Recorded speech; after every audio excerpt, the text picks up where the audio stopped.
नाज़रीन, अवामी न्यूज़ में ख़बरनि जो सिलसिलो जारी है। इन वक्त असीं तव्हांखे कंडियारो में ख़बर ॾींदा हलूं त मेहरापुर शहर जी रवासण पीरसन औरत शकूरा बेगम पंहिंजी न्याणी शुमाइला सां गॾु नेशनल प्रेस क्लब पहुची मेहरापुर पुलिस ऐं बासरनि जी मुबीना ज़्यादतियुनि ख़िलाफ़ एहतजाज मुज़ाहिरो कयो। इन मौक़े ते पीरसन औरत दाईंदे चयो त पाड़े में रहंदड़ बासरनि असांजो जीअण जंजाल करे छॾियो। हू रोज़ानो घर ते हमिलो करे असांखे परेशान करे रहिया आहिनि। गुज़िरियल राति बासर घर ते हमिलो करे मूं ते ऐं मुंहिंजी न्याणी ते सख़्तु तशदुद करे न्याणी ऐं मुंहिंजा कपिड़ा लीरूं लीर करे छॾिया आहिनि। अहिड़ी दाह मेहरापुर पुलिस वटि खणी वियासीं, पर पुलिस लेटर ॾेई असांखे इलाज लाइ मेहरापुर अस्पताल मोकिलियो, जिते मेहरापुर अस्पताल इंतज़ामिया लेडी डॉक्टर न हुजण जो जवाबु ॼाणाए असांखे कंडियारो अस्पताल वञण जे लाइ चयो। जिते पहुतासीं त कंडियारो अस्पताल इंतज़ामिया चयो त हीउ केस मेहरापुर अस्पताल जो आहे, हू इलाज नथा करे सघनि। हिननि चयो आहे त पुलिस असांखे इंसाफ़ ॾियण बदिरां रिश्वत एवज़ बासरनि जी वंगार बणिजी वई आहे। ग़रीब मिसकिन हुजण करे केर बि असांजी दाह ॿुधण लाइ तयारु न आहे। हिननि वस वारनि खां मुतालबो कयो त नोटिस वठी बासर ऐं पुलिस ख़िलाफ़ कदम खणी सांस इंसाफ़ कयो वञे।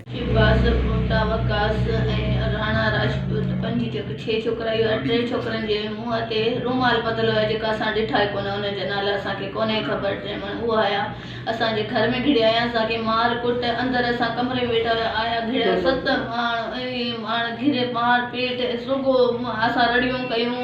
ईअं रड़ियूं कयूं त पाड़े वारा अची विया, उहो पोइ भॼी विया सभु। पोइ ईअं ई असां बग़ैर कोती सां बग़ैर चौंपल खां असां बग़ैर बुरखे खां असां थाणे मां वियाऊं। थाणे वारनि खे जेको चयो, थाणे वारा पहिरें त असांखे झलनि पिया, पोइ असांखे लेटर ॾिनो त लेटर लाइ डॉक्टर असांखे वरी त कुझु करण लाइ डॉक्टर बि तयारु कोन्हे। डॉक्टर असांजो इलाजु करण लाइ को तयारु कोन हुयो। वधीक ख़बरनि ऐं तफ़सील जे लाइ विज़िट कयो असांजी वेबसाइट awamiNewsHD.com ऐं ॾिसंदा रहो अवामी न्यूज़ HD।